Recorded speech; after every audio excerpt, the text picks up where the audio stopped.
The courtroom was silent. Not the polite silence of waiting, not the respectful silence of proceedings. This was the silence that follows a detonation, the ringing, breathless kind where everyone's brain is still catching up to what their ears just heard. Judge Patricia Hollenbeck had just laughed. Not a chuckle, not a polite courthouse cough. A genuine, head-tilted back laugh that echoed off the wood-paneled walls of courtroom 4B in the Denver District Court. The sound bounced off the marble floors and the tall windows and the portraits of former judges lining the walls. Men in robes who had never, I suspect, laughed quite like this from the bench. And she was looking directly at my ex-wife. Vanessa sat frozen at the plaintiff's table. Her $800 blowout was perfect. Honey blonde highlights cascading over her shoulders exactly the way her stylist had intended. Her cream-colored Chanel suit was pressed without a single wrinkle. The kind of pristine you only achieve when you've never done manual labor in your life. Her posture was rigid. Her manicured nails were digging into the oak table in front of her. Her face was the color of old milk. Her brother Tyler, also her attorney, had stopped mid-sentence. His mouth hung open like a broken mailbox. The legal pad in his hand trembled slightly, and I watched a bead of sweat trace down his temple despite the air conditioning. "You really thought he didn't know?" Judge Hollenbeck said, still smiling. She shook her head slowly, the way you might at a child who tried to hide a broken vase behind their back while standing in a pile of ceramic shards. "Mrs. Chen, I've been on this bench for 19 years. 19 years. I have seen every trick, every scheme, every creative interpretation of marital assets known to family law. I've seen hidden accounts in the Caymans. I've seen cryptocurrency wallets disguised as gaming accounts. I've seen spouses try to transfer entire businesses to shell corporations in Cyprus."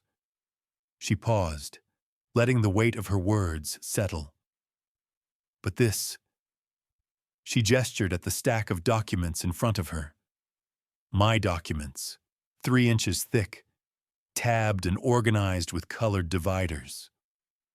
This is the first time I've seen someone walk into my courtroom this prepared, and the first time I've seen someone walk in this unprepared for them to be prepared. Vanessa's lips moved, but nothing came out. I'd known this woman for 23 years, dated her for 1, married to her for 22, and I had never seen her speechless.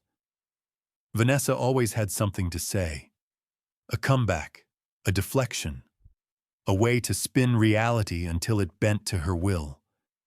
Not today. Today, reality had snapped back. I sat at the defendant's table, still, quiet, hands folded in front of me on the polished wood.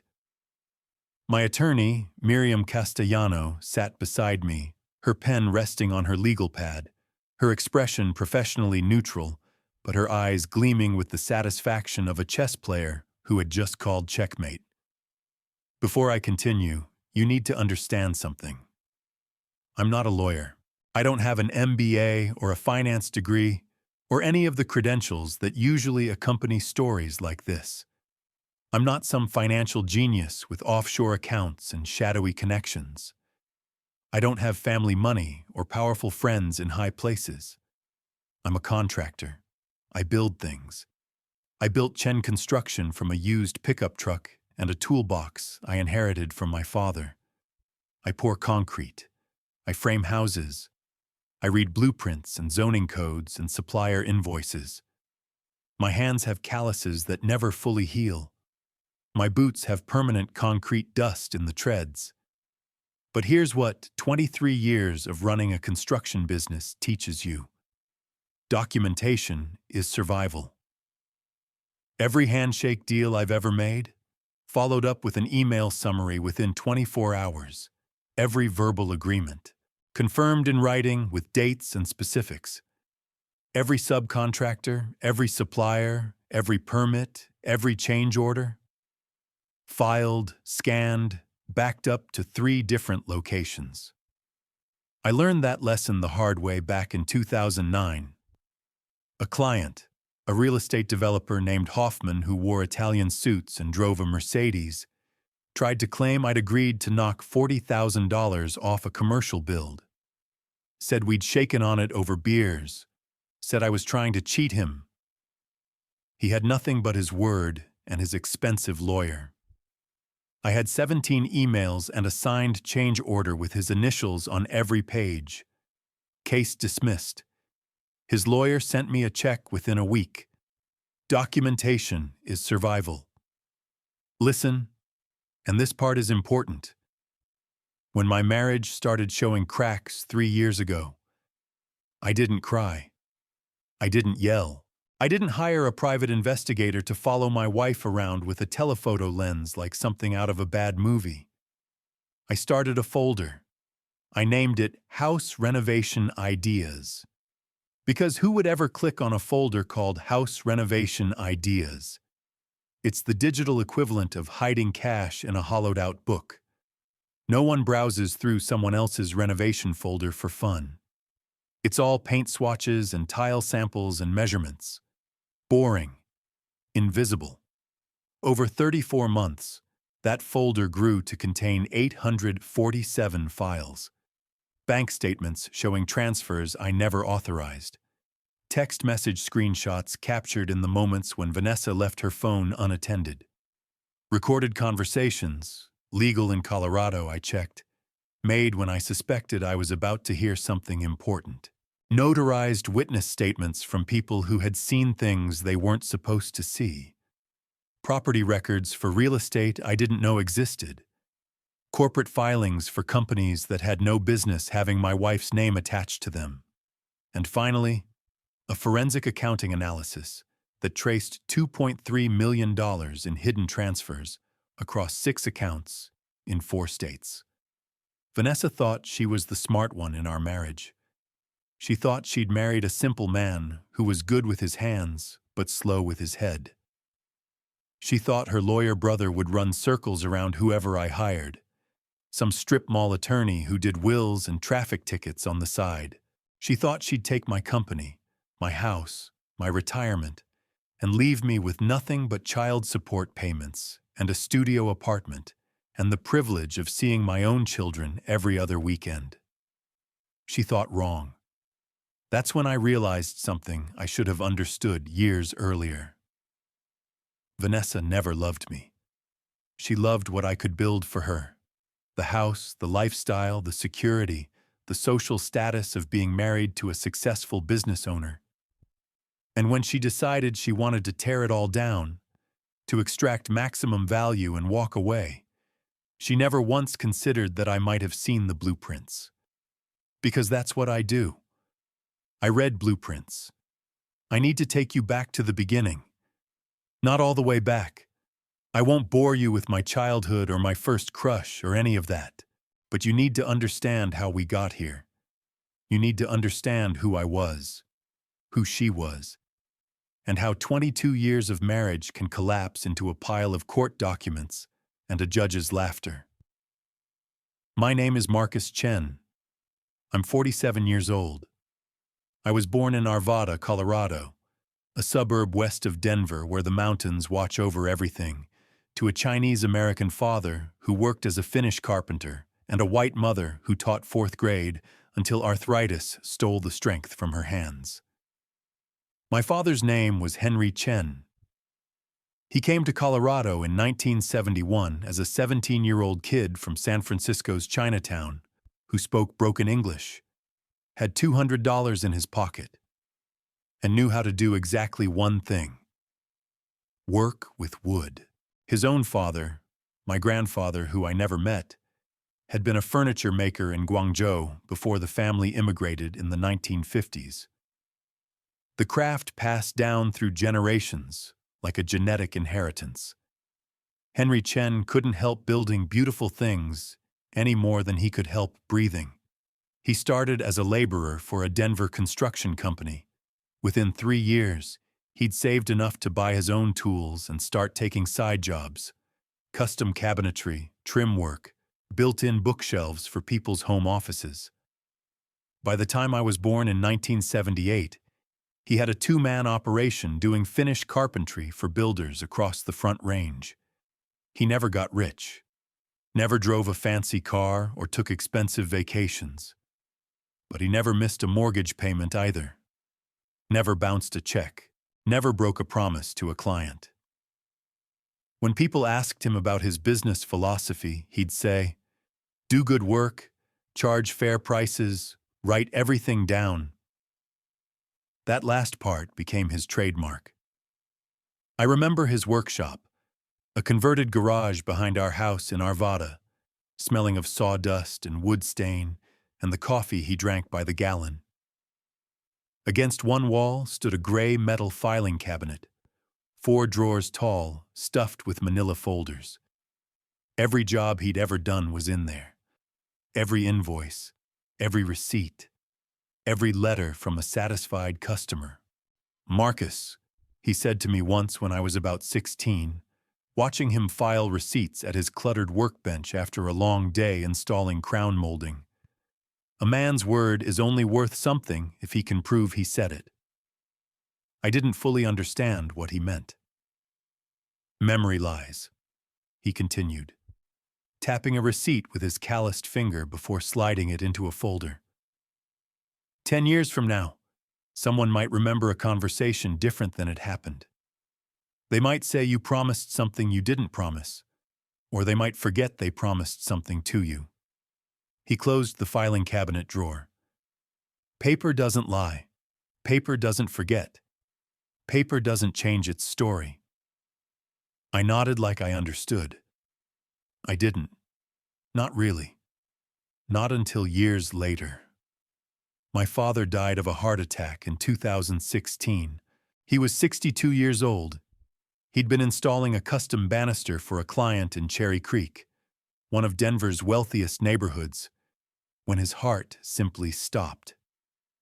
No warning. No time to say goodbye.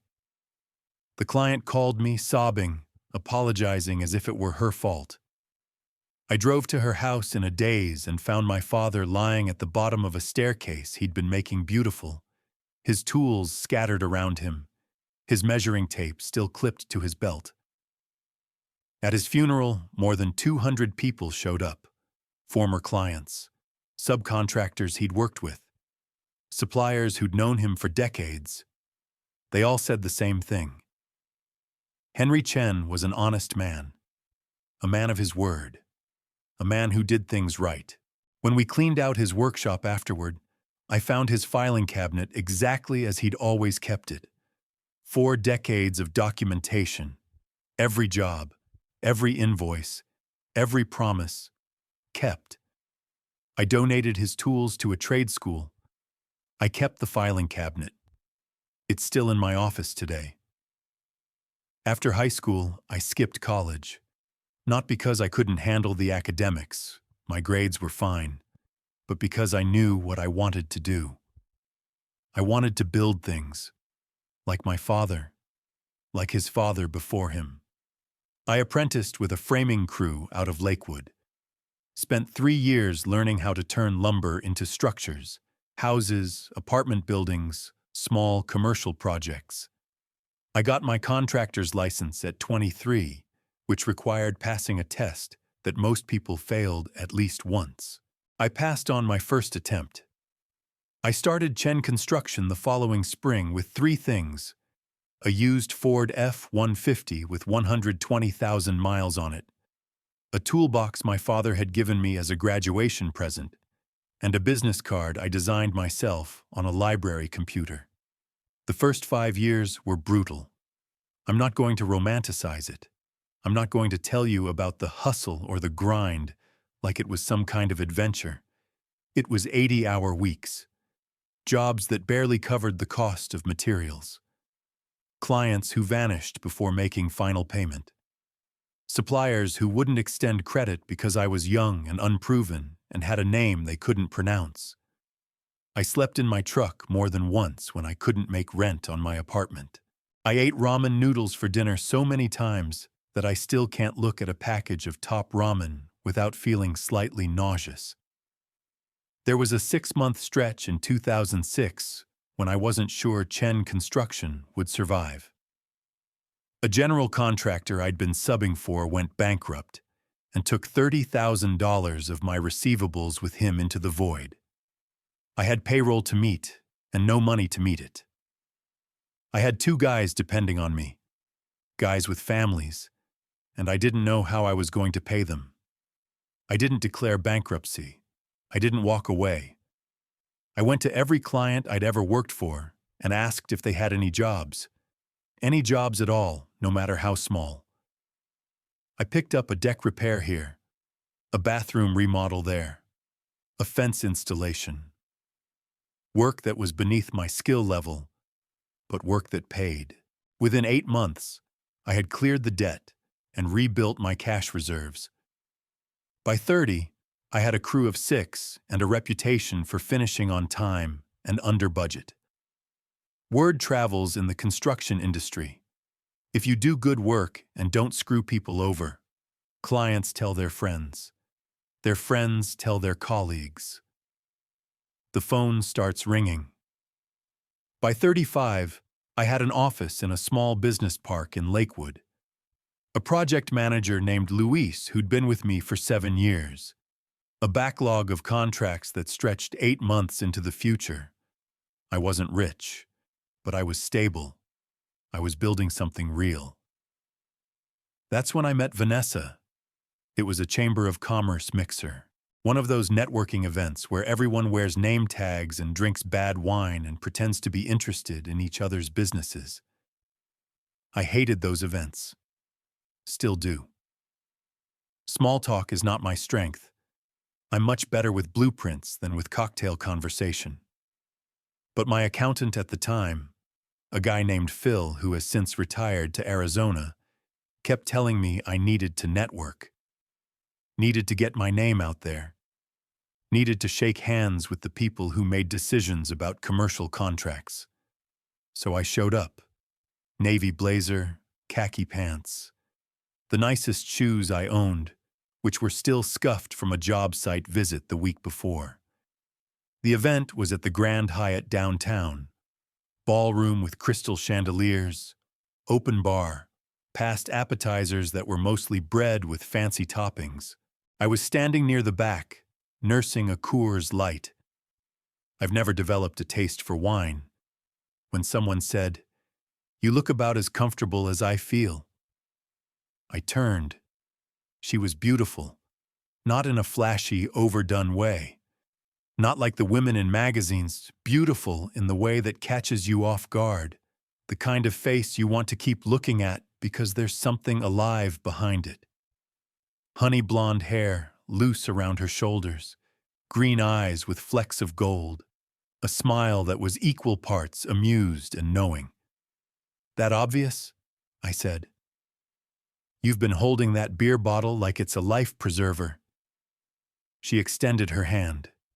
"Vanessa Crawford. I work events at this hotel, which means I have to be here, which means I have to pretend to like this music. Marcus Chen. I build things, which means I have no idea why I'm here." She laughed. "What kind of things?" "Houses, commercial buildings. Whatever pays." "A contractor." She tilted her head, studying me.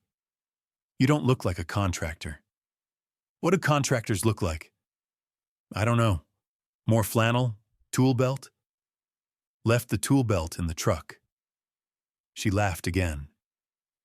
We talked for 2 hours. I don't remember most of what we said. Small talk, probably. The usual getting to know you stuff. But I remember how it felt.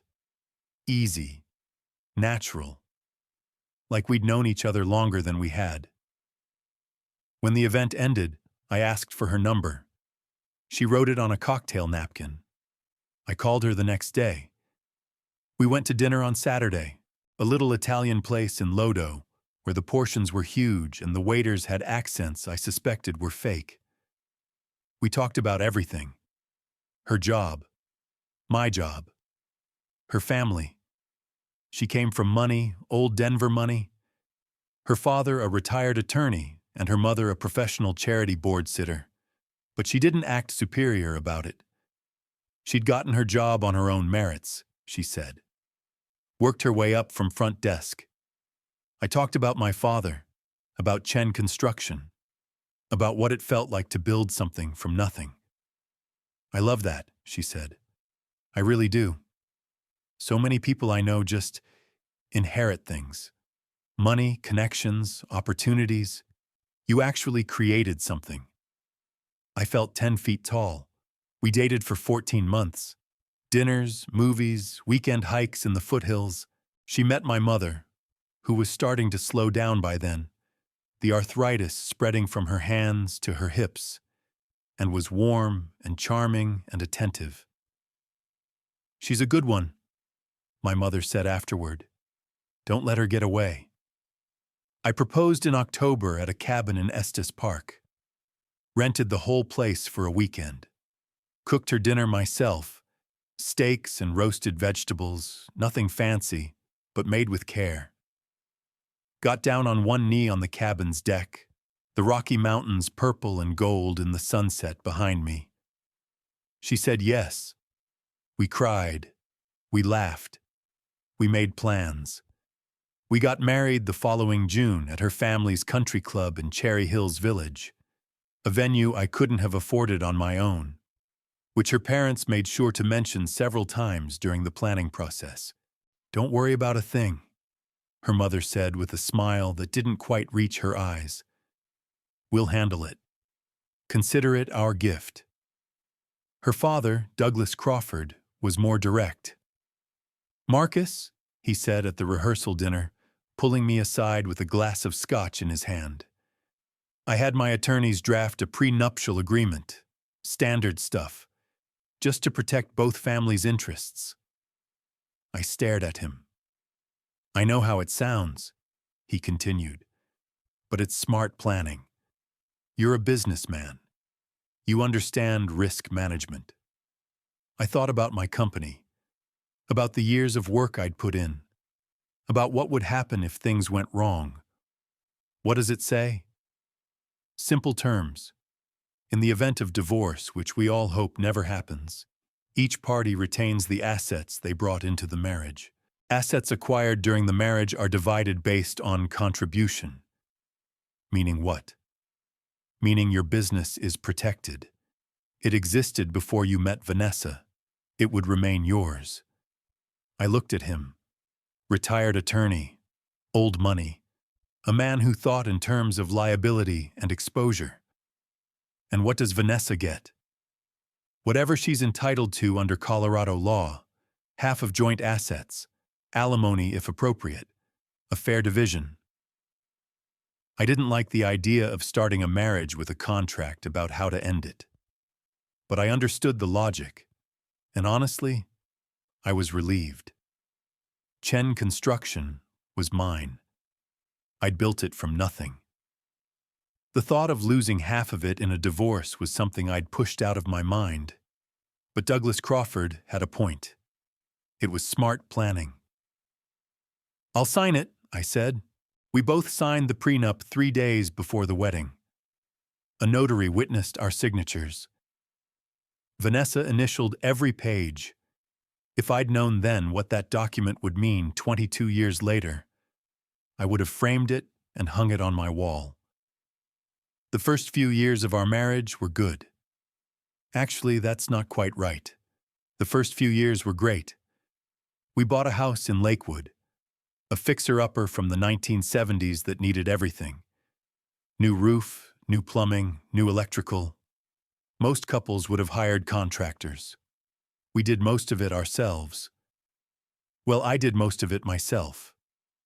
Nights and weekends, after full days of running my business, I came home and tore out old drywall and installed new windows and refinished hardwood floors that had been hidden under decades of ugly carpet.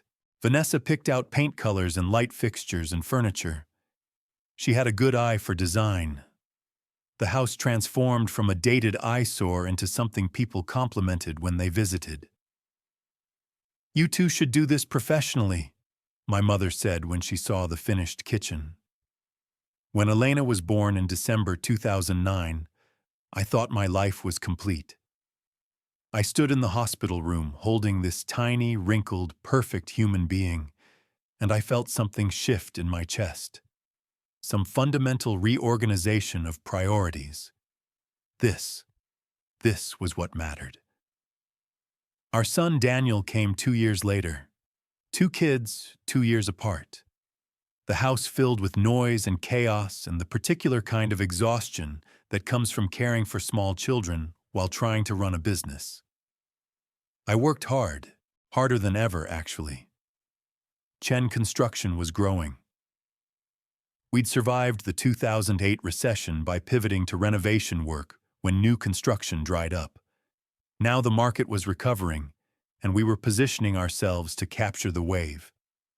I hired more people, expanded our services, landed our first municipal contract, a community center in Aurora that put us on the map for government work.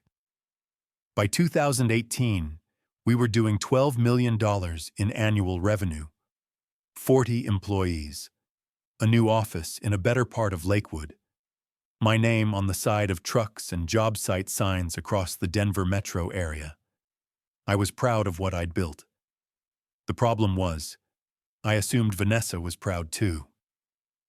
The first anomaly came in the spring of 2021. It was small, barely noticeable, the kind of detail you'd only catch if you were the kind of person who tracked details obsessively, which, as I've mentioned, I am. I was reviewing our household expenses, something I did every quarter, same as with my business. Not because I didn't trust Vanessa, just because that's how I'm wired. I reconcile, I verify, I make sure the numbers add up. There was a charge on our joint credit card for $1,247 at a place called Refined Aesthetics. The name meant nothing to me. I searched for it online. It was a medical spa in Cherry Creek, the fancy part of town. They specialized in cosmetic consultation and aesthetic enhancement services. That wasn't particularly strange. Vanessa got facials sometimes. She'd mentioned Botox once or twice.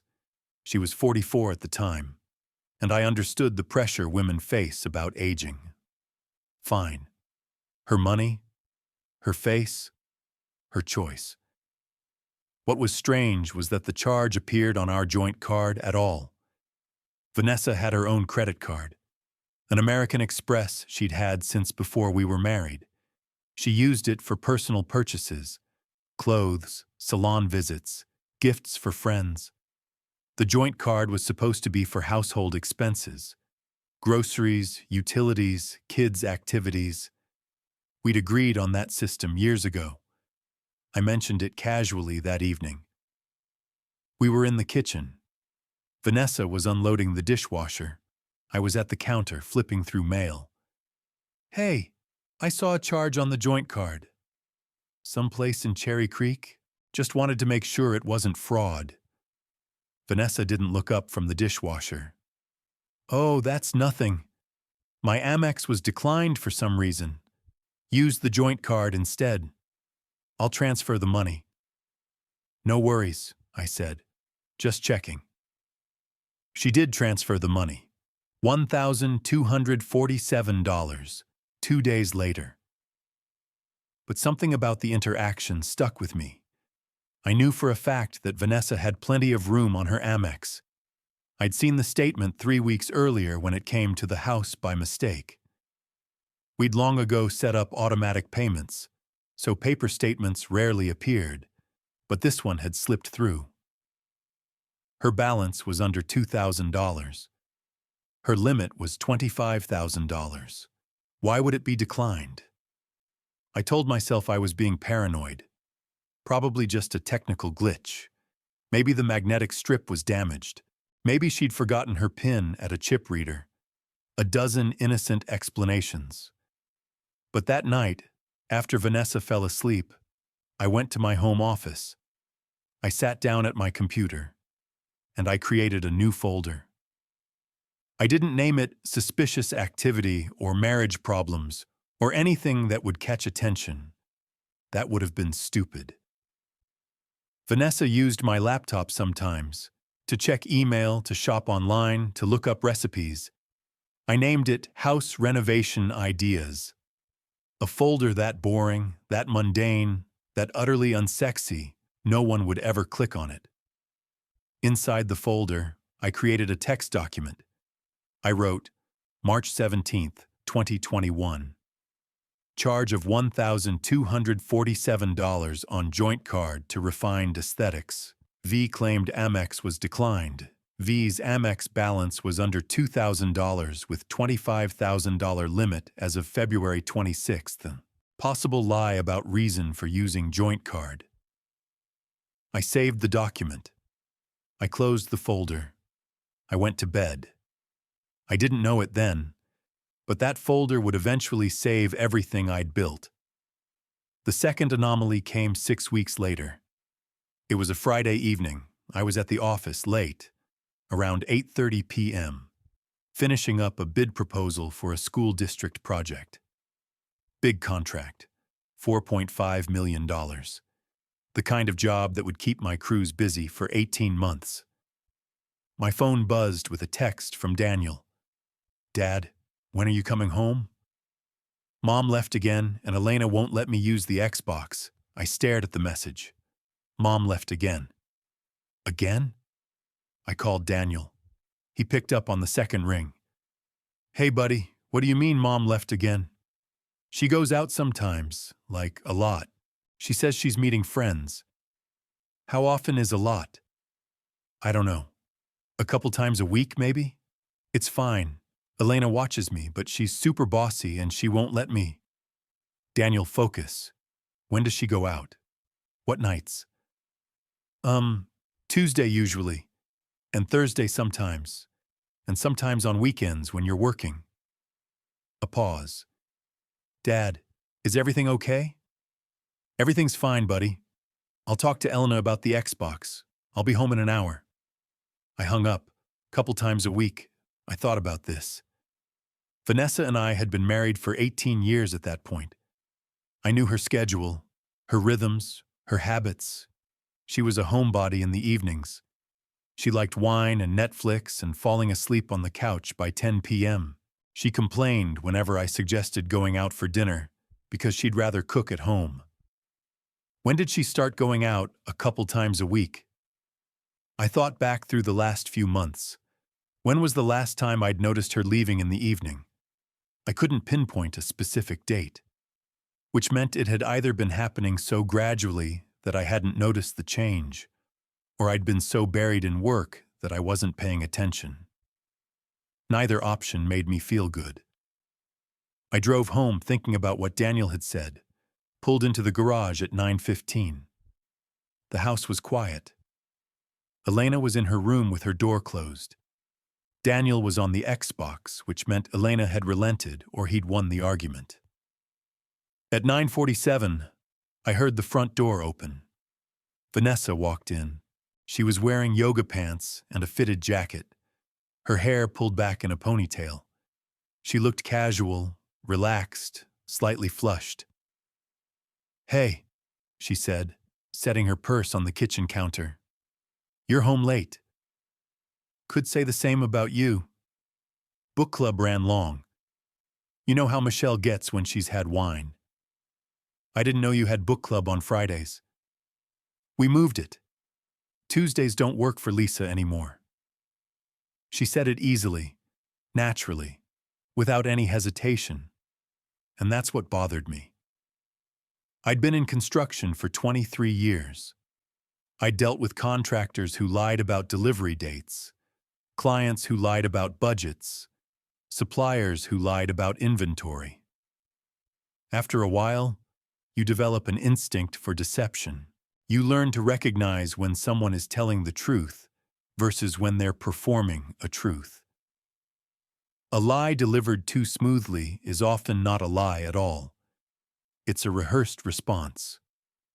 Vanessa had that answer ready before I asked the question. She didn't pause to remember, Didn't fumble for the detail about Lisa. Didn't look up and to the left the way people do when they're accessing memory. She recited it. "Glad you had fun," I said. "I'm going to grab a shower." "Sounds good. Want me to make you a sandwich?" "I'm fine. Thanks, though." I went upstairs, turned on the shower, let the water run while I stood in the bathroom, thinking. What was I dealing with here? An affair seemed like the obvious answer. Wife going out multiple nights a week. Rehearsed excuses. Coming home slightly flushed. But I didn't want to jump to conclusions. I'd known Vanessa for 23 years. I'd trusted her with my life, my family, my future. The idea that she was sneaking around behind my back? I stopped myself. The idea made me feel sick. But feeling sick wasn't evidence. Feeling sick was just feeling sick. I needed facts.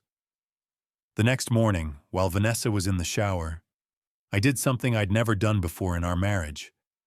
I looked at her phone. She'd left it on the kitchen counter while she went upstairs. It was unlocked. She always kept it unlocked because she said passcodes were annoying and she had nothing to hide. I had maybe 30 seconds before I heard the water turn off. I scrolled through her recent text messages. Most were normal. Group chats with mom friends about school schedules and soccer carpools. Messages from her sister about their mother's birthday party. A thread with someone named Michelle about scheduling something. But there was one contact that stopped me cold. The name was just a single letter, D. The most recent message, time-stamped from 2 hours earlier, read, "Tonight was perfect. Can't wait for Saturday." And Vanessa's response, "Me too, same place. Miss you already." My chest tightened. I heard the water shut off upstairs. I put the phone back exactly where I'd found it, positioning it at the same angle, and walked to the coffee maker.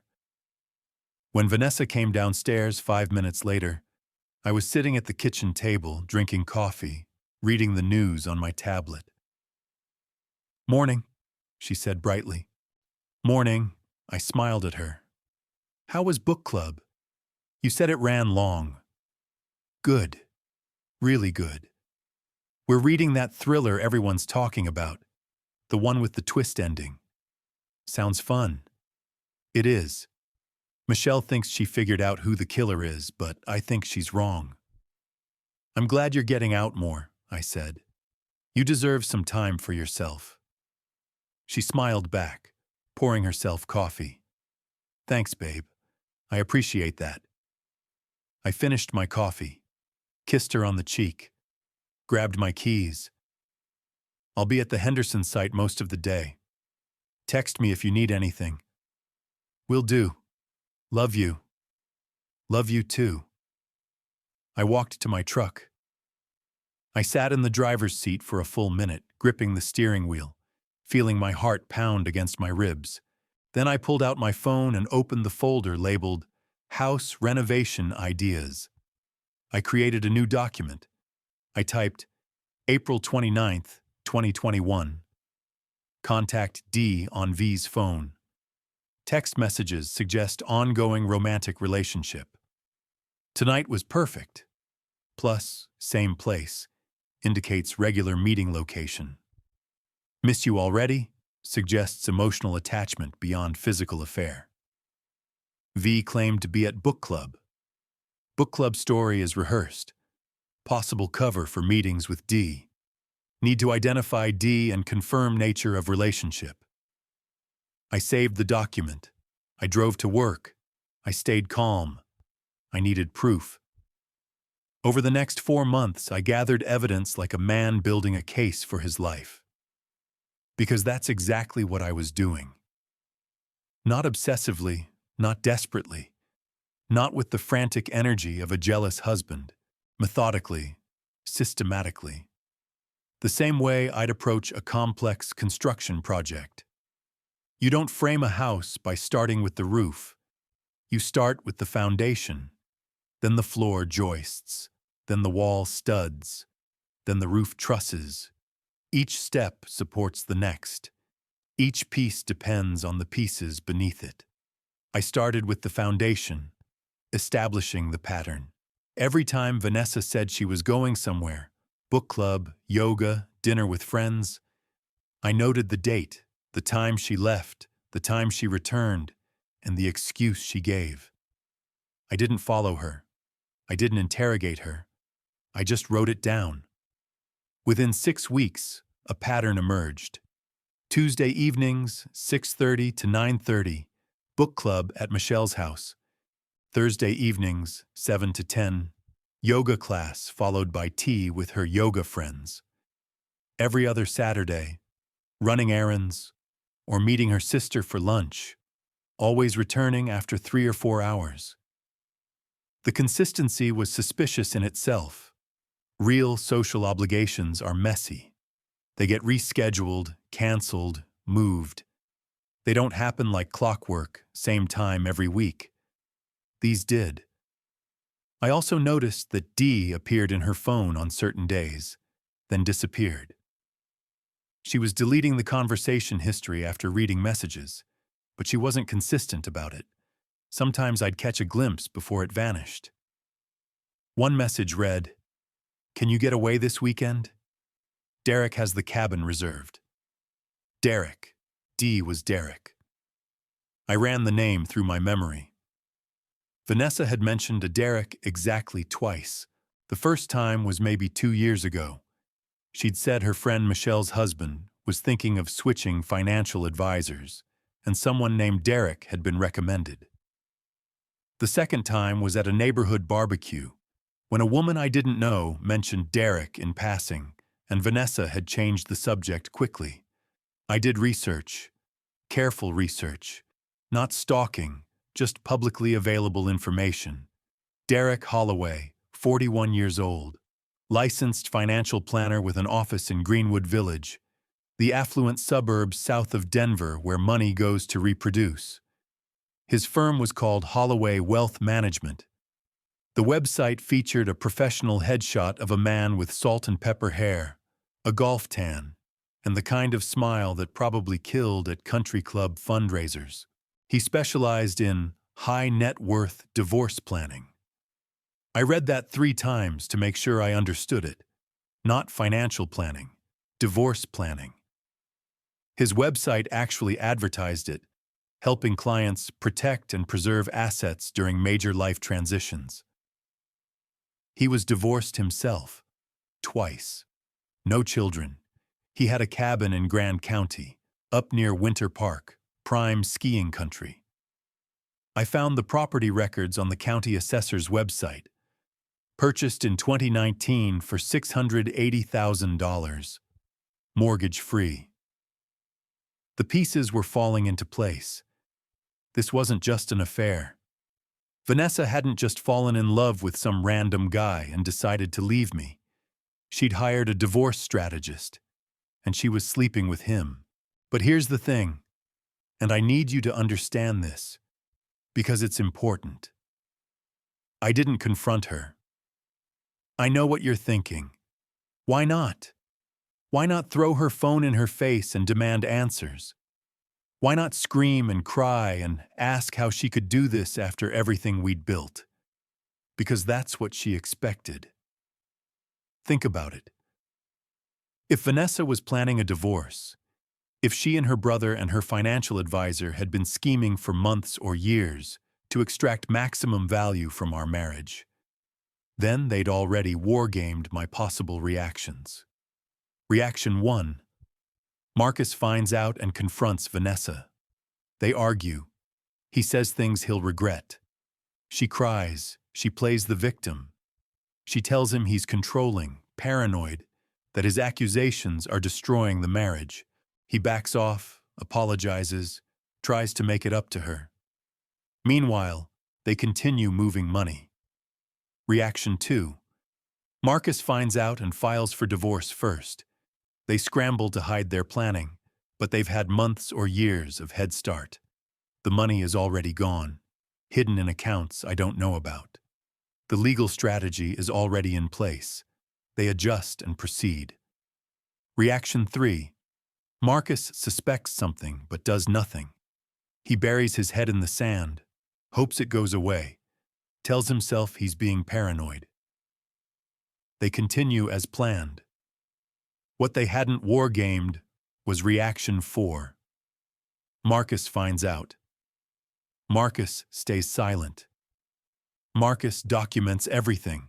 Marcus builds a counter case so thorough, so comprehensive, so devastatingly complete that when the moment comes, there is nothing they can do but watch their entire scheme collapse. That's the reaction I chose. The next step was establishing the financial picture. An affair was painful, but an affair wasn't going to cost me my company. An affair wasn't going to take the roof from over my children's heads. The money was the weapon. I needed to understand how they were using it. This required help. I couldn't do forensic accounting myself. I could read a balance sheet, sure. 23 years in business taught me that much. But tracing hidden assets across multiple accounts and possibly multiple jurisdictions? That was specialized work.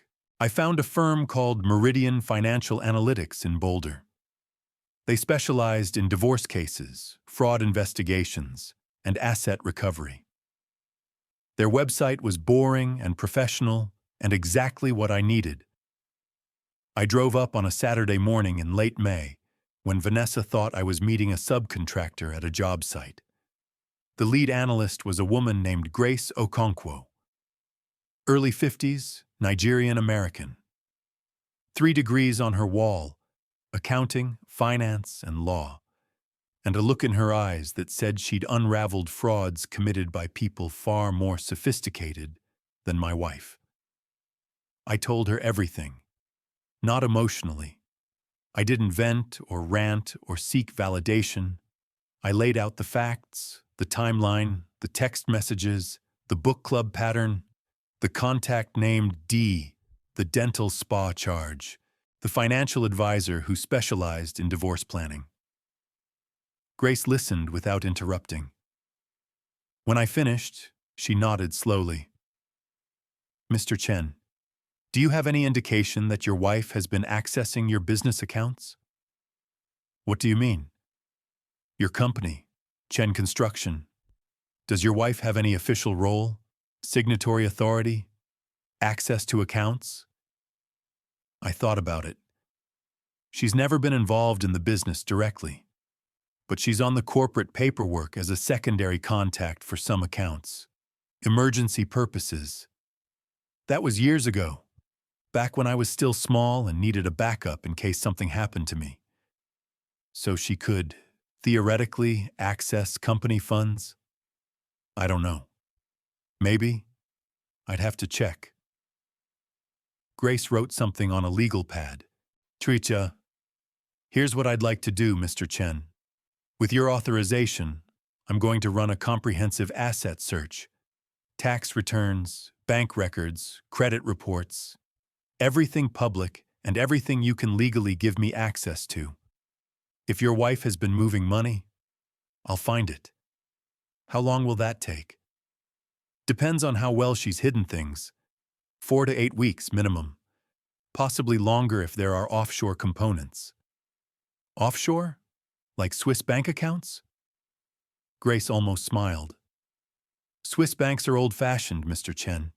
These days, people use Delaware LLCs, Wyoming trusts, cryptocurrency wallets. The Cayman Islands are passé, but don't worry. I've seen all the tricks. How much does this cost? My retainer is $15,000. Expect to spend $30,000 to $50,000 total, depending on what we find. It was a lot of money, but not compared to what I might lose. Do it. I wrote her a check that afternoon. While Grace worked on the financial picture, I continued documenting the affair. I want to be clear about something. I didn't hire a private investigator. I didn't put tracking devices on her car. I didn't install hidden cameras in my own house. All of that would have been legal. Colorado allows reasonable surveillance of a spouse if you suspect infidelity, but it felt wrong, sleazy, like something out of a bad detective movie. What I did instead was simpler. I paid attention. In June, Vanessa mentioned she was going to a work conference in Phoenix for 3 days. Event planning industry. Professional development. Sir, that sounds great, I said. Which conference? It's called Event Pro. It's at the Phoenix Convention Center. I looked it up later. Event Pro was a real conference. It was indeed at the Phoenix Convention Center. But it was 4 days long, not 3. And it had happened in April, not June. She was lying. The next week, I checked our credit card statements. While Vanessa was supposedly at Event Pro in Phoenix, there were charges at restaurants in Denver, at a hotel in Greenwood Village, at a spa in Cherry Creek. She hadn't even left town. I documented all of it. The financial picture started coming into focus in July. Grace called me on a Wednesday afternoon. Mr. Chen, are you sitting down? I'm at my desk. What did you find? Your wife has been busy. She walked me through it. The Wells Fargo account, the one I'd glimpsed on the statement Vanessa left out, was just the tip of the iceberg. There were 3 additional bank accounts, all in Vanessa's maiden name.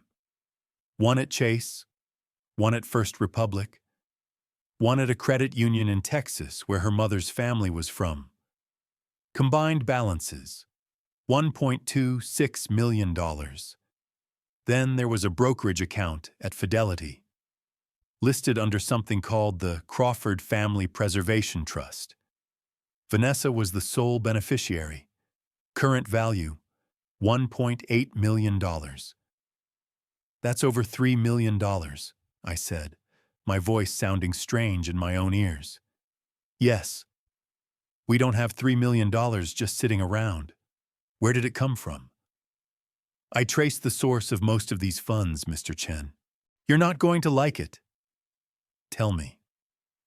Approximately $2.4 million was transferred from Chen Construction operating accounts over the past 3 years.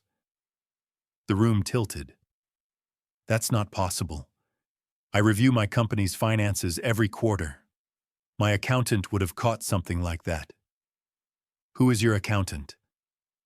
Her name is Barbara Huang. She's been with me for 7 years. Silence on the line. Mr. Chen, does Barbara have any relationship with your wife? The question hit me like a fist to the stomach. Barbara Huang. I'd hired her in 2017 when my previous accountant retired. She came highly recommended.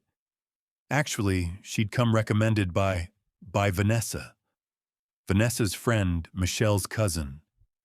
Michelle's cousin who was a CPA looking for clients. I'd been drowning in work that year. Didn't have time to interview candidates properly, so I'd taken the recommendation.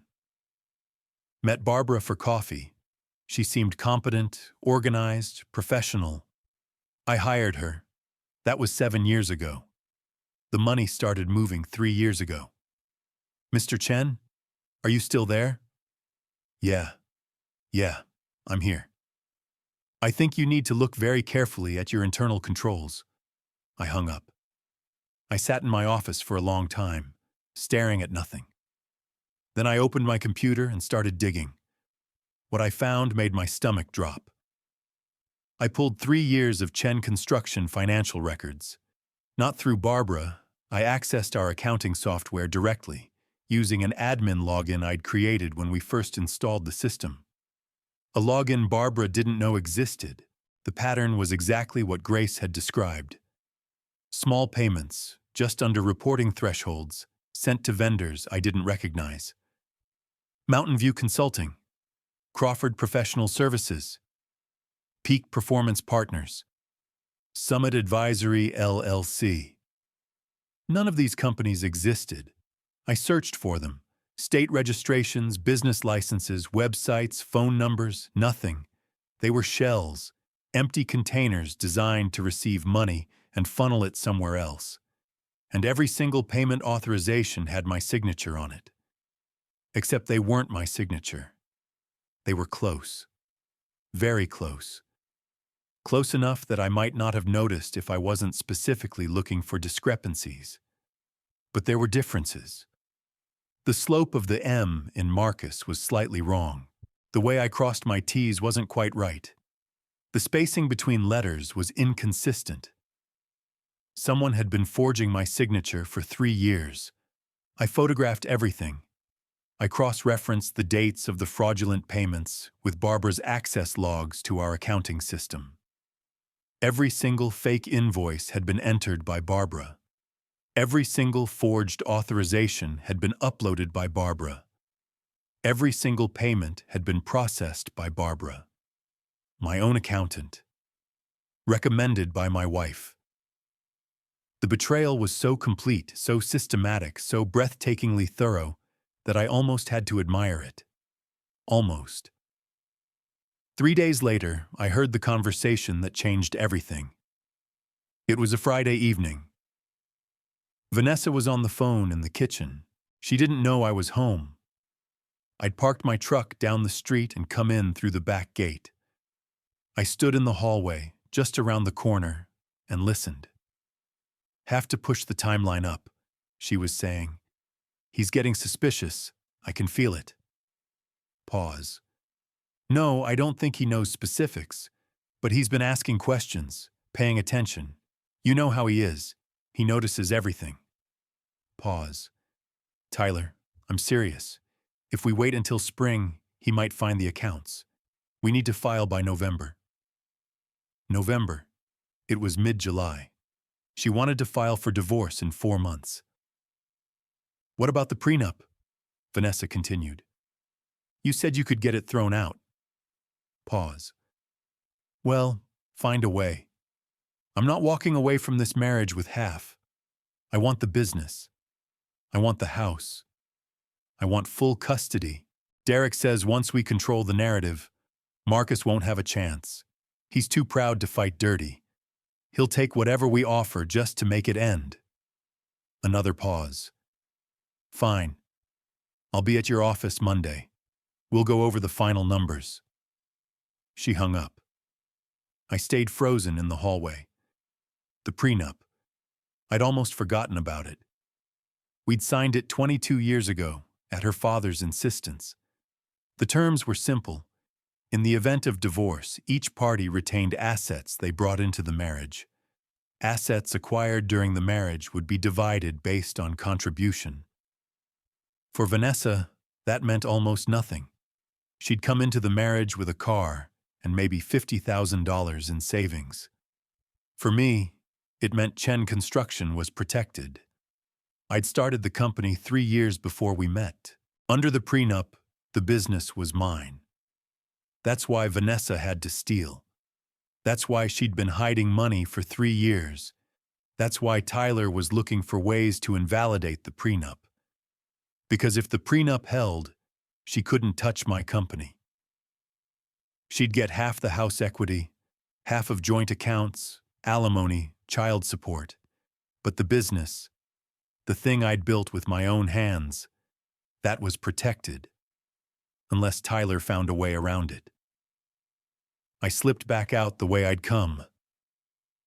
I drove to a coffee shop 3 miles from my house and sat in the parking lot for an hour. They thought I didn't know. They thought I was too proud to fight dirty. They thought I'd roll over just to make the pain stop. They were wrong. August and September were busy months. On the surface, life continued normally. I went to work. I came home. I had dinner with my family. I kissed my wife goodnight. Underneath, I was preparing for war. Grace Okonkwo completed her full analysis in late August. The final report was 74 pages long. It documented every fraudulent transfer, traced every dollar, identified every shell company, and connected everything to Vanessa, Tyler, Derek, and Barbara.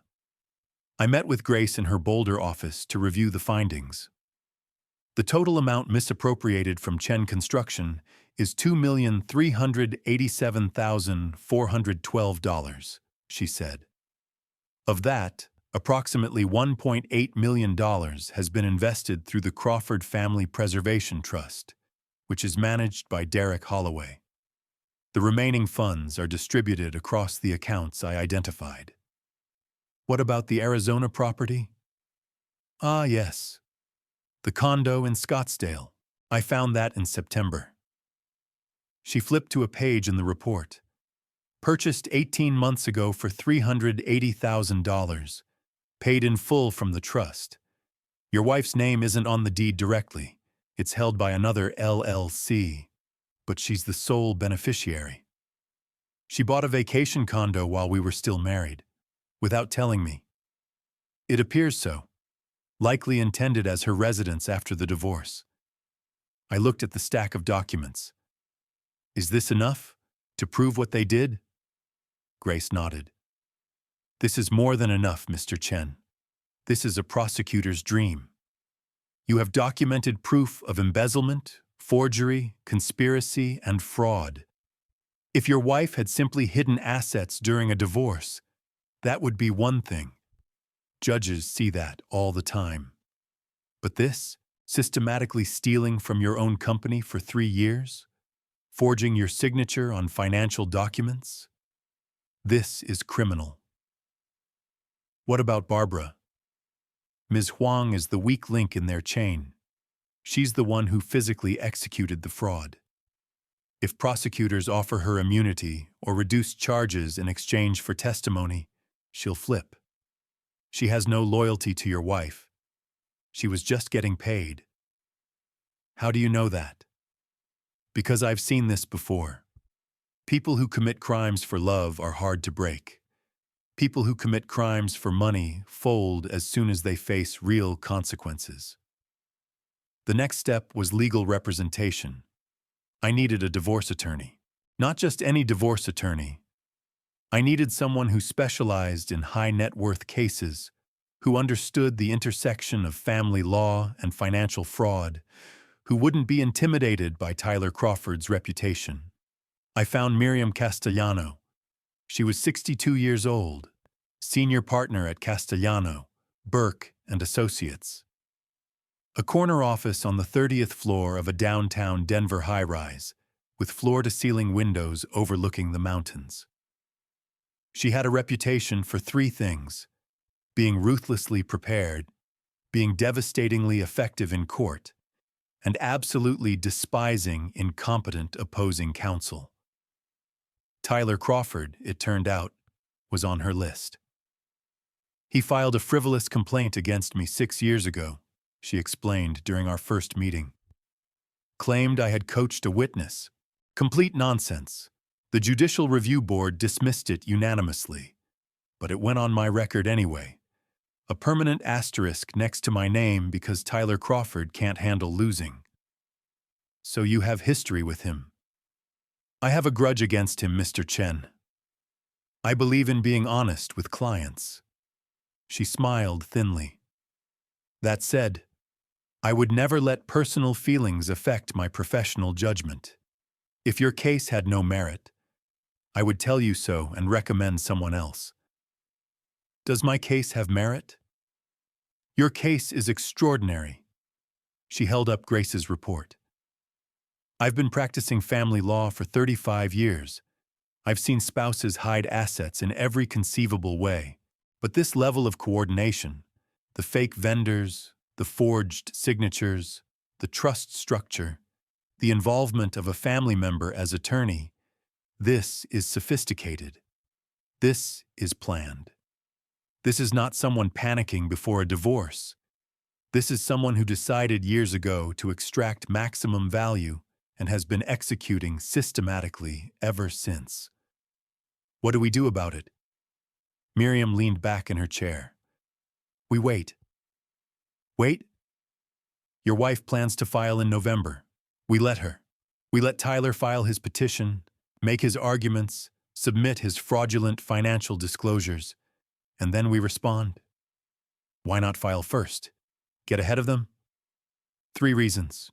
She held up one finger. First, if you file first, you lose the element of surprise. They'll know you know. They'll accelerate their asset hiding, destroy evidence, prepare counter-arguments. Second finger. When your wife files, she has to make financial disclosures under oath. If she lies on those disclosures, if she fails to mention the hidden accounts, that's perjury, and judges hate perjury. Third finger. I want Tyler Crawford standing in front of Judge Hollenbeck thinking he's about to win. I want him confident, cocky, sure that you're just a dumb contractor who married out of his league. Judge Hollenbeck? Patricia Hollenbeck. She's been on the family court bench for 19 years. She's smart, fair, and has an excellent memory for attorneys who file frivolous complaints against their colleagues. Miriam's smile sharpened. She's also been assigned to your case. How do you know? Vanessa hasn't filed yet. I know which judge handles which docket. I know when to file responses to get them routed appropriately. This is what I do, Mr. Chen. Trust the process. I looked at this woman, this silver-haired, sharp-eyed attorney who seemed to view the coming legal battle the way a chess grandmaster views a tournament. Okay, I said. We wait. October passed. Then early November. Vanessa continued as if nothing was wrong. She made dinner. She watched TV. She slept beside me every night. I lay awake in the dark, thinking about the evidence folder on my computer, and waited. On November 12th, the petition arrived. A courier delivered it to my office at 10:47 a.m. I signed for the envelope, took it to my desk, and opened it. In the matter of the marriage of Vanessa Marie Chen, petitioner, and Marcus Henry Chen, respondent. Petition for dissolution of marriage. I read through it carefully. Vanessa was requesting dissolution of the marriage, equal division of all marital assets, including my business. Full physical custody of Elena and Daniel with reasonable visitation for me. Spousal support of $12,000 per month, child support per state guidelines, and crucially, a motion to set aside the prenuptial agreement. Tyler's argument was creative, I had to admit. He claimed the prenup was invalid for 3 reasons.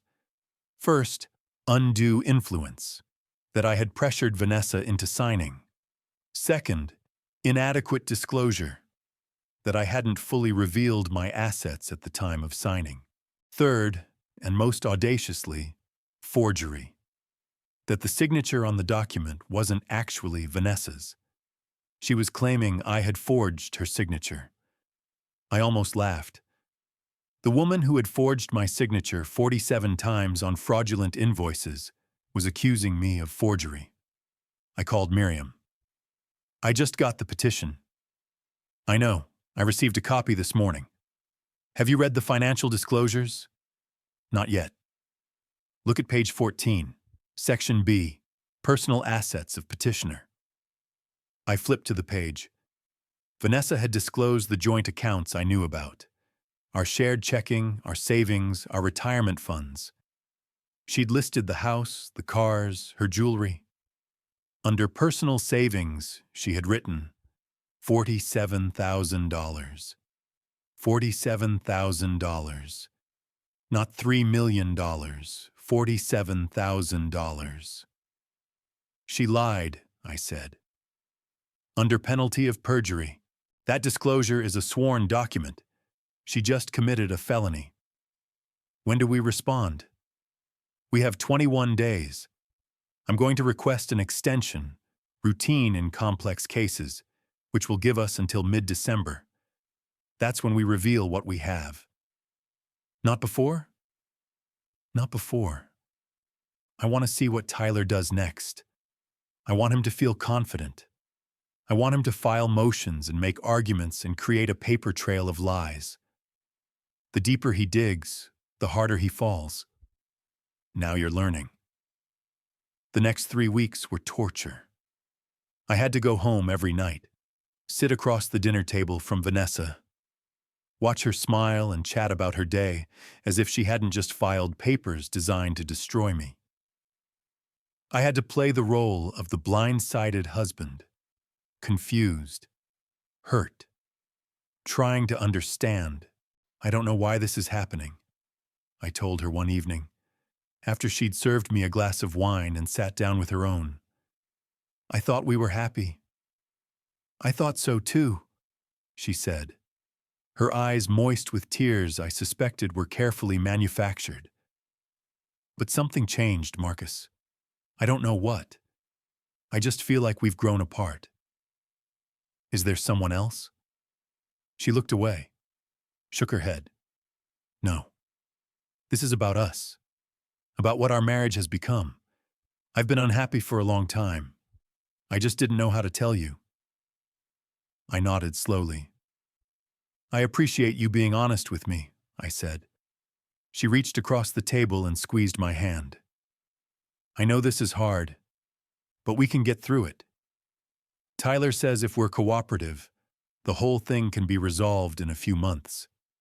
No drama, no fighting." "I'd like that." "Me too." I squeezed her hand back.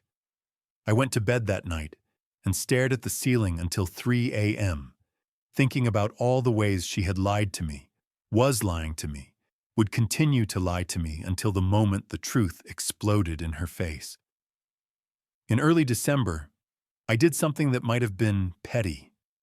It was definitely satisfying. Derek Holloway's phone number was in Vanessa's contacts. I'd seen it months ago. I'd memorized it without meaning to. One evening, while Vanessa was at yoga, I called him. "Holloway Wealth Management. This is Derek." "Mr. Holloway, my name is Marcus Chen." Silence. "I understand you've been helping my wife with some financial planning." More silence.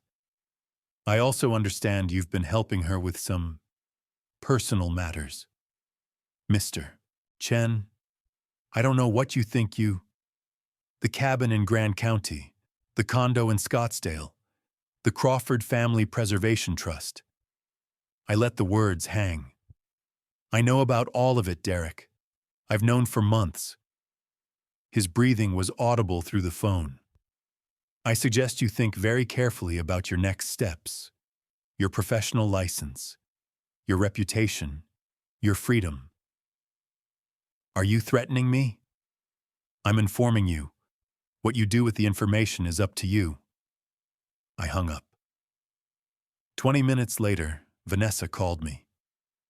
"Marcus, what did you say to Derek?" "I told him I knew about the affair and about his role in your financial planning." That's, she was sputtering, genuinely caught off guard. "You had no right." "I had every right, Vanessa. You filed for divorce. You're trying to take my business. You've been lying to me for years, and you expected me to just accept whatever story you fed me." "I don't. Derek is just a friend." "Save it for your brother. I'll see you in court." I hung up. The preliminary hearing was set for January 10th. Christmas came and went. We spent it together for the kids' sake, Vanessa's suggestion. We opened presents, we had dinner, we pretended to be a family that wasn't in the process of tearing itself apart. Elena, 15, was old enough to sense that something was wrong. She kept looking at us with an expression I couldn't quite read. Suspicion, maybe, or sadness, or both. Daniel, 13, was either oblivious or determined to ignore what he didn't want to see. He played video games and asked for second helpings of ham and seemed almost aggressively normal. I didn't tell them anything. Not yet. They'd learn the truth soon enough. On January 8th, 2 days before the hearing, Barbara Huang was arrested. The district attorney's office had been building a case since I'd filed the criminal referral in late November. They'd interviewed witnesses, subpoenaed records, and presented evidence to a grand jury. Barbara was charged with 3 counts of fraud, 1 count of embezzlement, and 1 count of forgery. She was released on $50,000 bond within hours, but the arrest was enough. That same afternoon, Barbara's defense attorney contacted Miriam. "She wants to cooperate," Miriam told me over the phone.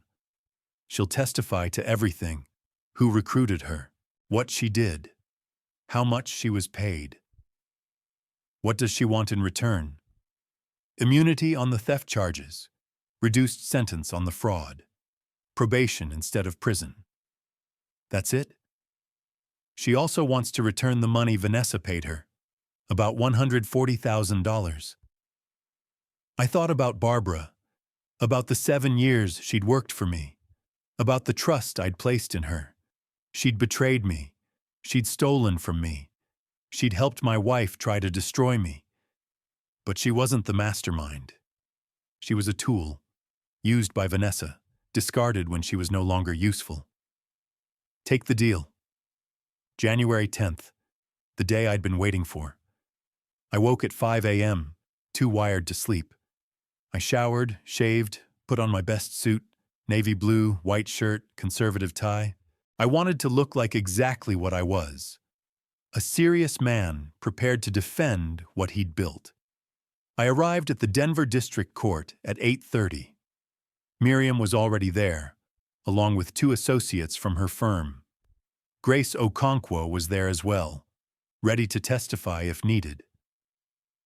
And sitting in the back row of the gallery, looking like she wanted to be anywhere else, was Barbara Huang. At 9:15, Tyler Crawford arrived. He was dressed in an expensive suit that didn't quite fit right, too tight across the shoulders, too long in the sleeves.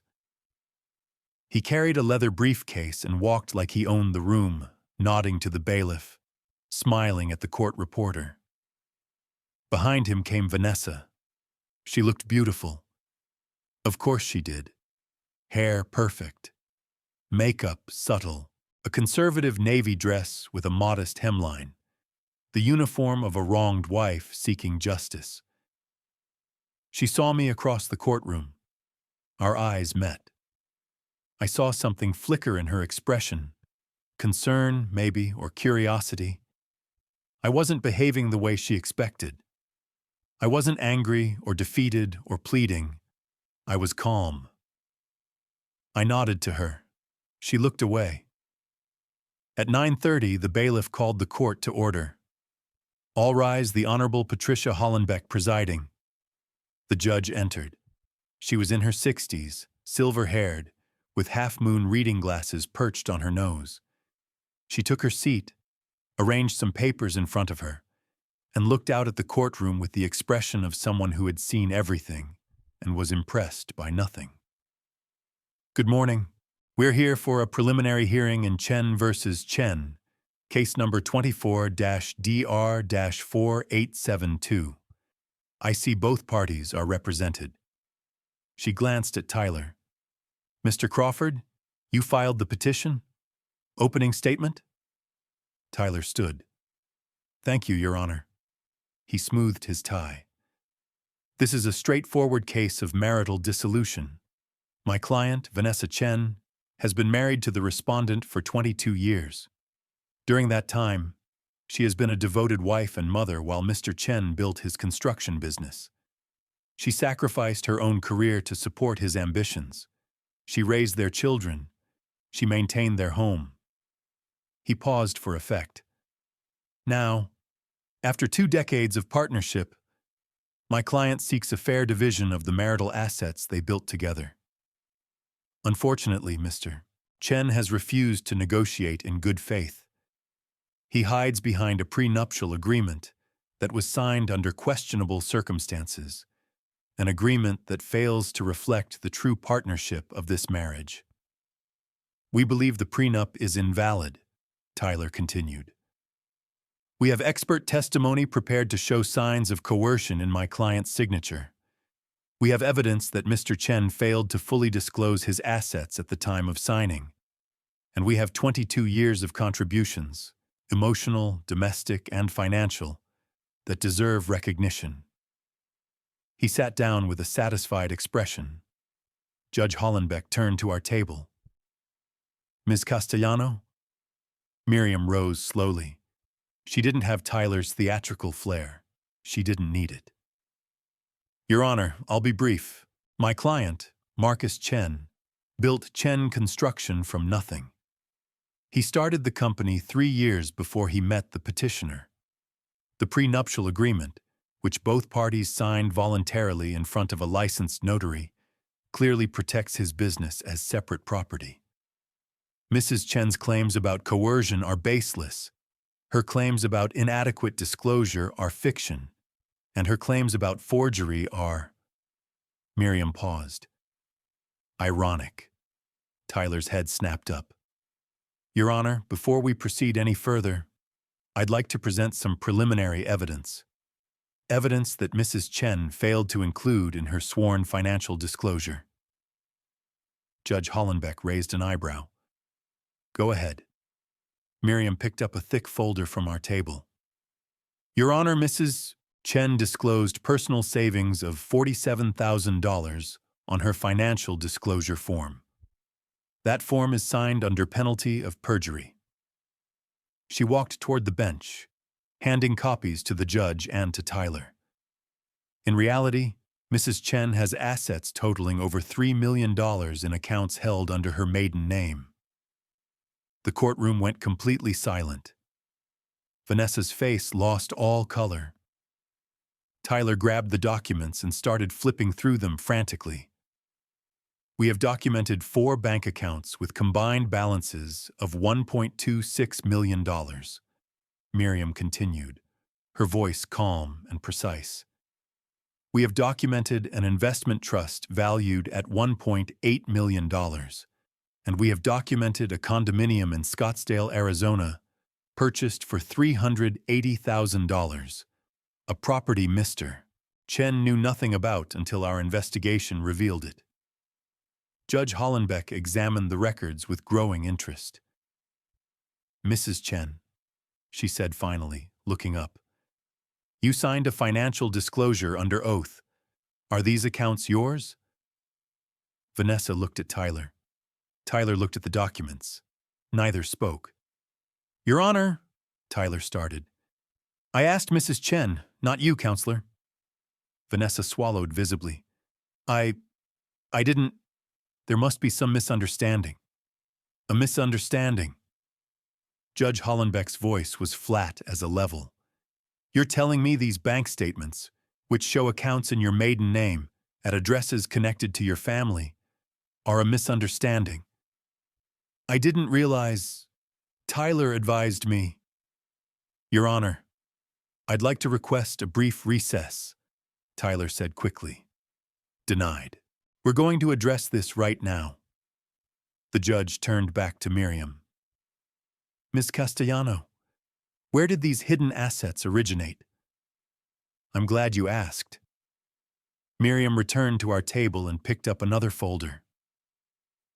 Over the past 3 years, approximately $2.4 million was transferred from Chen Construction's operating accounts to a series of shell companies, and from there to Mrs. Chen's personal accounts. Tyler shot to his feet. Objection! This is completely improper. We had no notice of these allegations. My client... Mr. Crawford, sit down. Tyler froze. Now. He sat. Ms. Castellano, continue. Miriam handed another stack of documents to the bench. These are 47 individual transfers from Chen Construction to fake vendors. Each transfer was just under the $10,000 reporting threshold. Each was authorized with what appears to be Mr. Chen's signature. But forensic analysis shows those signatures are forgeries. I watched Vanessa's expression as Miriam spoke. First shock, then fear, then something I hadn't expected. Calculation. She was still looking for a way out, still trying to figure an angle. She wasn't going to find one. We also have documentation linking these shell companies to Tyler Crawford, Miriam continued. Mr. Crawford served as the registered agent for 2 of them. We have email communications showing he was aware of and participated in the planning of this scheme. Tyler went pale. Your Honor, he said, his voice cracking, these accusations are… Mr. Crawford, I am going to give you one opportunity to do the right thing. Judge Hollenbeck's voice was ice. You may withdraw as counsel in this matter immediately, or I will refer your conduct to the State Bar and to the District Attorney. Your Honor. 10 seconds, Counselor. Tyler looked at Vanessa. Vanessa looked at him. 5 seconds. I withdraw, Tyler said, barely audible. Louder. I withdraw as counsel for the petitioner. So noted. The judge turned to Vanessa. Mrs. Chen, you are now unrepresented. You may proceed pro se, or you may request a continuance to retain new counsel. Be advised, however, that the evidence presented today is extremely damaging to your position. Vanessa's mouth opened. Nothing came out. Your Honor, Miriam said, we have one more witness to present. Someone who can speak to the details of how this scheme was executed. Proceed. Miriam turned toward the gallery. The respondent calls Barbara Huang. Barbara walked to the witness stand. She was sworn in. She stated her name and former occupation. And then she told the truth. Everything. How Vanessa had recruited her in 2020. How she'd been promised $200,000 over 5 years. How she'd created fake vendors, forged signatures, processed fraudulent payments. How Tyler had helped structure the shell companies. How Derek Holloway had set up the trust to receive the stolen funds. She had records, documentation, emails, everything. When she finished, the courtroom was silent. Judge Hollenbeck looked at Vanessa for a long moment. Then she laughed. Not a chuckle, not a polite cough.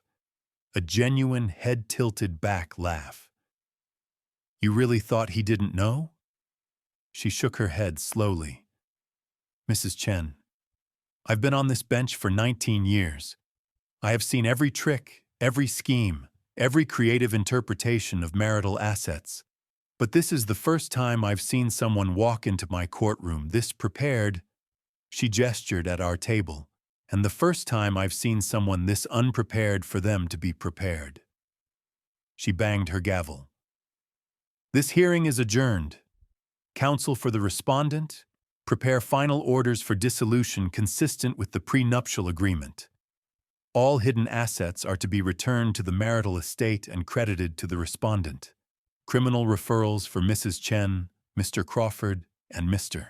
Holloway will be forwarded to the district attorney today. She stood. Court is dismissed. I walked out of the courthouse into cold January sunshine. The air was crisp and clean and tasted like freedom. Miriam appeared beside me. Congratulations, Mr. Chen. Is it over? The preliminary hearing is over. We still have the final dissolution hearing, but that's a formality now. The judge has seen everything. Vanessa has no credibility, no legal representation, and no leverage. What happens to her? Criminal charges, most likely.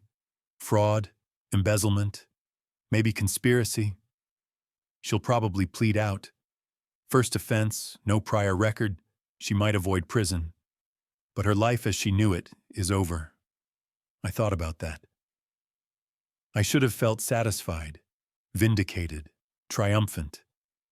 Mostly, I felt tired. What about Tyler? The bar complaint has already been filed. He's looking at suspension at minimum, possibly disbarment. And if the DA decides to pursue criminal charges for his role in the scheme, she shrugged. He should have picked a different career. And Derek? His license to practice financial planning is done. The SEC complaint alone will end his career. Plus, he's exposed to civil liability. All those clients he helped hide assets over the years are going to come after him. I nodded.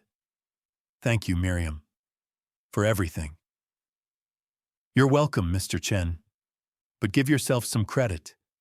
You came to me with better evidence than most clients have after years of litigation. You did the hard work. I just presented it. She shook my hand and walked away. I stood on the courthouse steps for a long time. Then I drove home to tell my children that their mother was not the person they thought she was. That conversation was the hardest thing I've ever done. Elena and Daniel were waiting for me when I got home. They'd both skipped school. I'd told them something important was happening at court, and they'd insisted on being there when I got back. I sat them down in the living room, the same living room where we'd opened Christmas presents 3 weeks earlier. The same room where, years ago, we'd built blanket forts and watched Disney movies and been a family. I told them the truth, not everything, not the affair. They didn't need that picture in their heads, but the stealing, the lying, the scheme to take their father's company, their childhood home, their future. Elena cried. Daniel didn't. He just sat very still, staring at his hands, processing. Is Mom going to jail? Elena asked. I don't know. Maybe. Probably not for very long. Where will she go? She owns an apartment in Arizona. I expect she'll live there, at least for a while. Will we see her? I looked at my daughter, this girl who was becoming a woman, who had her mother's cheekbones and her grandmother's stubbornness, and somehow my father's integrity. That's up to you, both of you. When the divorce is final, we'll work out custody arrangements. You'll have choices. I won't force you to do anything you don't want to do. Daniel spoke for the first time. Did you know? The whole time? Not the whole time. When I started to suspect, I started paying attention, collecting evidence. Why didn't you tell us? Because I didn't want to put you in the middle, and because I needed time to prepare, to make sure I could protect what mattered. What mattered?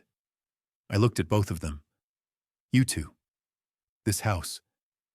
The company your great-grandfather helped your grandfather build, and that I built after him. Our future. Daniel was quiet for a moment. You didn't yell at her. You didn't fight. You just collected proof. Yes, that's really calm. Your great-grandfather taught me that. A man's word is only worth something if he can prove he said it. Memory lies, paper doesn't. Elena wiped her eyes. I'm still mad at her. That's okay. You're allowed to be mad. Just try not to let the anger eat you up. She's still your mother. Whatever she did to me, that doesn't change what she is to you. It kind of does, though. Yeah, I know. But that's something you'll have to figure out on your own. The final divorce hearing was in March. Vanessa had retained new counsel by then, a competent but clearly demoralized attorney from a small firm who took the case because everyone else had turned her down. There wasn't much to argue about. The prenuptial agreement was upheld. Chen Construction remained my sole property. All assets Vanessa had hidden, the bank accounts, the trust, the Arizona condo, everything, were returned to the marital estate and credited entirely to me as an offset against her fraudulent conduct. The family home was sold. I received 80% of the proceeds. Custody was shared, but I was designated primary residential parent. The kids would live with me and visit Vanessa on alternating weekends, when she wasn't dealing with her criminal case. Vanessa received no alimony. Given her hidden assets and her conduct, she wasn't considered financially needy by the court. She pleaded guilty to 1 count of fraud and 1 count of embezzlement in May. The prosecutor recommended probation given her lack of prior record, and the judge agreed. 2 years of probation, $2.4 million in restitution, 200 hours of community service. She moved to Arizona the following month. Tyler Crawford was suspended from the practice of law for 3 years. He avoided disbarment by cooperating with the bar investigation and surrendering his license voluntarily. Last I heard, he was selling commercial real estate somewhere in northern Colorado. Derek Holloway lost his financial planning license and was forced to close his firm. Several former clients filed civil suits against him for helping them hide assets during their own divorces. It turned out Vanessa wasn't his only customer. He declared bankruptcy within a year. Barbara Huang completed her probation and paid her restitution. She sent me a handwritten letter of apology. I didn't respond, but I didn't throw it away either. 6 months later, I was back at the office. Business had actually improved. The scandal had made the news.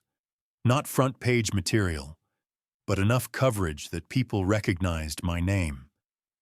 And strangely, what they took from the story wasn't that I'd been betrayed. It was that I'd been prepared. "You're the guy who caught his wife, right?" a potential client asked during a pitch meeting. "The one who had all the evidence?" "That's me." That's exactly the kind of attention to detail I want in a contractor. We got the job. I was reviewing plans for a new development one afternoon when Louise knocked on my door. "Boss, someone here to see you. Says she doesn't have an appointment." "Who is it?"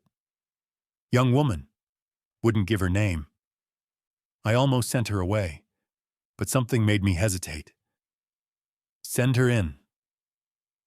The woman who entered was in her early 20s, light brown hair, nervous energy, clutching a folder like a life preserver.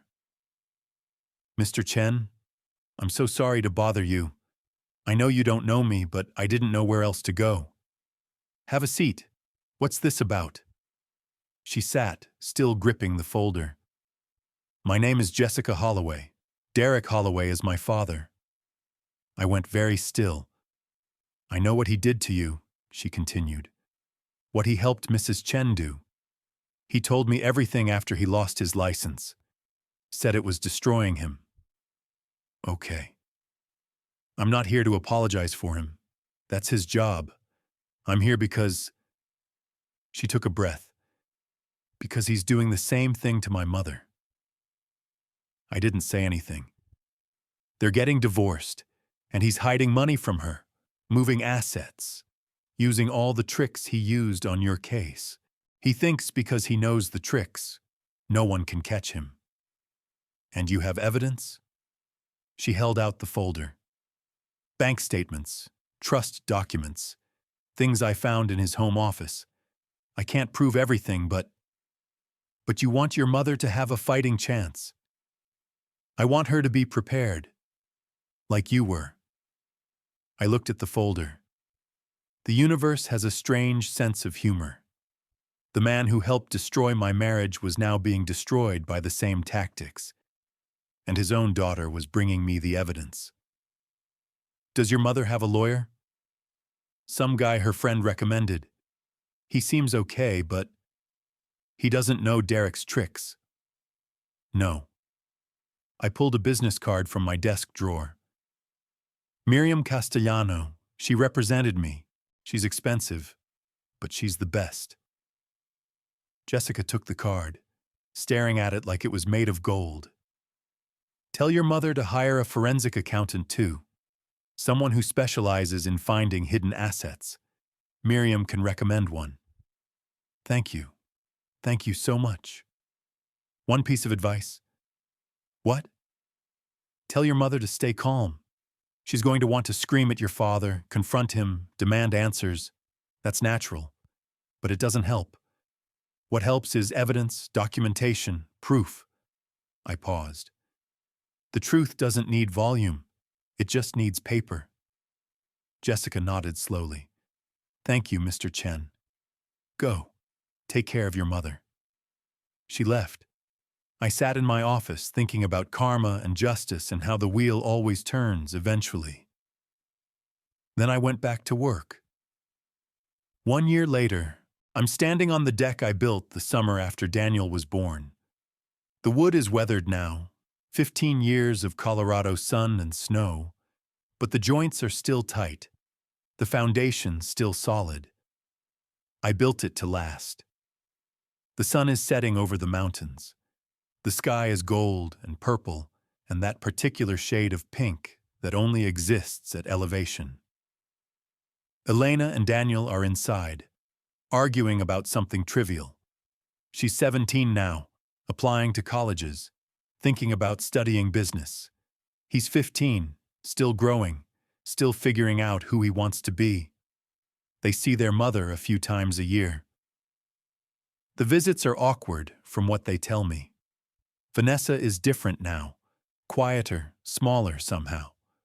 The woman who used to fill every room with her presence now sits in corners and looks at her phone. I don't know if that's guilt or just defeat. I don't ask. I never remarried. Haven't even dated, really. The kids need stability. The business needs attention. And honestly, after everything, I'm not sure I trust my own judgment anymore. I trusted Vanessa for 22 years. I was wrong. But I learned from it. I learned that love is not enough, that trust must be verified, that the people closest to you can be the ones who hurt you the most. Not because they're evil, but because they have the most access. I learned that documentation is survival, not paranoia, not cynicism, survival. And I learned that staying calm is a superpower. When everything inside you is screaming, when you want to confront, to accuse, to rage, the strongest thing you can do is stay quiet. Stay patient. Stay observant. Build your case. Wait for the right moment. And when that moment comes, walk into the room with a folder so complete, so thorough, so devastatingly comprehensive, that no amount of lies or manipulation can overcome it. Last week, Elena came to me with a question. She'd gotten her first job, hostess at a restaurant in Cherry Creek, and her manager had asked her to sign some paperwork, an employment agreement with a non-compete clause and an arbitration requirement. "Should I sign it?" she asked. "What does it say?" "I don't know. It's like 10 pages of tiny print." "Then don't sign it yet. Read it first. Every word. Highlight anything you don't understand. Then we'll go over it together." She made a face. "It's just a hostess job, Dad. It's a contract. Contracts matter. They define what you're agreeing to and what happens if things go wrong." "You sound like Grandpa." "I'll take that as a compliment." She read the contract. We went over it together. The non-compete was unenforceable under Colorado law. The arbitration clause was standard, but included some problematic language about who would pay for arbitration. We drafted a counter-proposal, changed the arbitration language, removed the non-compete. Her manager accepted the changes without comment. "See?" I said. "They were bluffing. They put that stuff in there hoping no one would read it. You read it. You pushed back. You protected yourself." Elena looked at me with an expression I'd never seen before. "You know what, Dad? Grandpa was pretty smart." "Yeah, he was. I think about my father a lot, about his workshop and his filing cabinet and his lesson about paper not lying, about the way he lived his life. Honest, reliable, never flashy, never cutting corners. About what he would say if he could see everything that happened. I think he would be proud. Not because I won.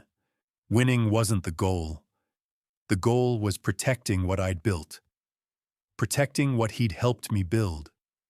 Protecting my children and my future and my ability to keep building. I did that. Not with anger, not with drama, Not with lawyers screaming at each other while money flew out the window. With preparation, with patience, with documentation, with a folder labeled House Renovation Ideas. So, that's my story. It's not a happy story, exactly. 22 years of my life turned out to be built on lies. The woman I loved was never the woman I thought she was. My children have a mother they can barely look in the eye. But it's not a tragedy either. I'm still here. My company is still here. My kids are becoming remarkable people despite, or maybe because of, what they went through. And I learned something that I'll carry with me forever. If you're going through something similar, if you're reading this and recognizing patterns in your own life, here's what I want you to know. Don't react. Document. Don't confront. Prepare. Don't assume you know everything. Hire people who know how to find what's hidden. The truth doesn't need volume. It just needs paper. And one more thing. If someone in your life is making you feel stupid, if they're dismissing your questions, hiding information, telling you not to worry about things that deserve worry, pay attention. That's not love. That's management. You deserve to know what's real. You deserve to be prepared. You deserve to be the person who walks into the room with the folder, not the person who watches someone else open it. The judge laughed that day in court. You really thought he didn't know? No, Vanessa. You never thought about it at all. That was your biggest mistake. You underestimated me because I was quiet, because I built things with my hands instead of schemes in my head, because I came home every night and kissed you goodnight and never raised my voice. You thought that made me weak. You thought that made me blind. You thought that made me a mark. You were wrong about all of it. The strongest thing I ever did was stay silent, stay patient, stay calm, and collect every piece of evidence that would eventually set me free. 3 years after the divorce was finalized, I got a letter. Handwritten. No return address. Postmarked from Scottsdale. I recognized the handwriting immediately. Marcus, I know you probably won't read this. I wouldn't blame you if you threw it away without opening it, but I had to write it anyway. I'm sorry. Not sorry I got caught. Sorry I did it in the first place. Sorry I convinced myself that I deserved more than I'd earned. Sorry I hurt you and the kids and everyone else who got caught in the mess I made. I've been going to therapy. Court ordered it first, but I kept going after. It's helping, I think. I'm starting to understand why I did what I did. Not to excuse it, there's no excuse, but to understand it. So maybe I won't do something like it again. I don't expect you to forgive me. I don't deserve forgiveness. I just wanted you to know that I know now. What I did. Who I hurt. How wrong I was. I hope you're happy. I hope the kids are happy. I hope you find someone who deserves you, because I never did. Vanessa. I read the letter 3 times. Then I put it in a folder. I labeled the folder Old Correspondence. I filed it in my cabinet. I don't know if she meant it. I don't know if therapy can change someone who did what she did. I don't know if she'll ever truly understand the magnitude of her betrayal or just the fact that she got caught. But I know one thing. I'm done carrying anger around like a weight. It's over. I won. Time to move on. If this story meant something to you, I'm glad. If it helped you see something in your own life, some pattern you'd been ignoring, some trust that needs verifying, I hope you have the courage to act on it. And if you're standing at the edge of a decision right now, to trust or to verify, to hope or to prepare, to stay blind or to open your eyes, remember what my father told me all those years ago in his workshop. Memory lies. Paper doesn't. Build your folder. Document your truth. And when the moment comes, when you're standing in that courtroom, or that boardroom, or that kitchen where everything falls apart, you'll be ready. Not because you were paranoid, not because you were suspicious, but because you were prepared. That's the difference between the people who get taken and the people who take back what's theirs. Be prepared. It's the only weapon that never misfires. If you made it to the end, drop a comment below. I read every single one. Like this video if it resonated with you. Subscribe if you want more stories like this. And if you're building your own folder right now, if you're in the middle of your own fight, stay calm. Stay patient. Stay prepared. You've got this.